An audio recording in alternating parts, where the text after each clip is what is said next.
Meta has been recently giving some users, in Europe for instance, the option to opt out of Meta using your data for AI training. And I want to use this as a prime example of deceptive design, sometimes known as dark patterns, because Meta is and always has been one of the worst culprits of deceptive design. Some users have been receiving notifications that look like this. To receive this notification, you have to be logged in and in the app. Right now, it only seems to be happening for people in Europe and the UK, where GDPR guidelines are a little bit more strict. Currently, there's no option to opt out if you are in the US. Unlike an email or even a text message, a notification pops up, disappears, it's fleeting. Using this method to let people know about a vital change in their policy was intentional on Meta's part. So Meta has to inform you, but doesn't want you to pay too much attention, so they chose a notification method. If you happen to catch that notification and click on it, then it brings you to a page like this. There's only one button that says close. The thing is, if you click that close button, the only button available, then you're essentially opting into AI data training. Think about that intentionally deceptive design decision that was made around this. The button doesn't say something like opt in, it says close.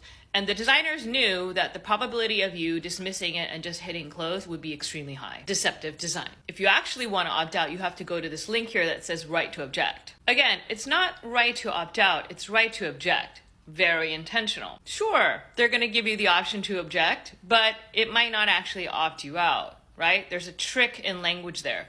Deceptive design. Once you click on that right to object link, it will lead to a page like this. It requires where you live, presumably so they can push on legislation, your email address, and why you want to object. The reason part is required, and we don't know. If you say something like, which you should be able to say, because I don't want to, they might not honor your request. It's very colonial culture for them to demand a reason and decide if it's justifiable. There's all sorts of gaslighting and abuse culture happening here. So even though we shouldn't be required to give them any type of specific answer, I recommend being as clear and straightforward as possible for this one. In other words, explicitly say that you do not consent to your data being used to train Meta's AI. Another absolutely intentional design decision that they made that is deceptive is that you have to do this on their different Meta apps. And even though on their end, they're all connected and they share data between them, whether it's WhatsApp, Facebook, or Instagram, when it comes to the user, they want you to treat it differently so that you have to go through all of the work to opt out of each one. In order to opt out of this training in Instagram, again, this is just in some countries like the EU, first go to the hamburger menu over here. That's those 3 lines. Then you have to go to About. And again, deceptive design. That is not where you would expect it to be. And only then do you get to privacy policy. And only then do you get to a page like this where you have the right to object over here. However, if you're in the United States, you'll see this with no option to object. In the US, the only thing you get to opt out of is third-party data being used to train Meta's AI.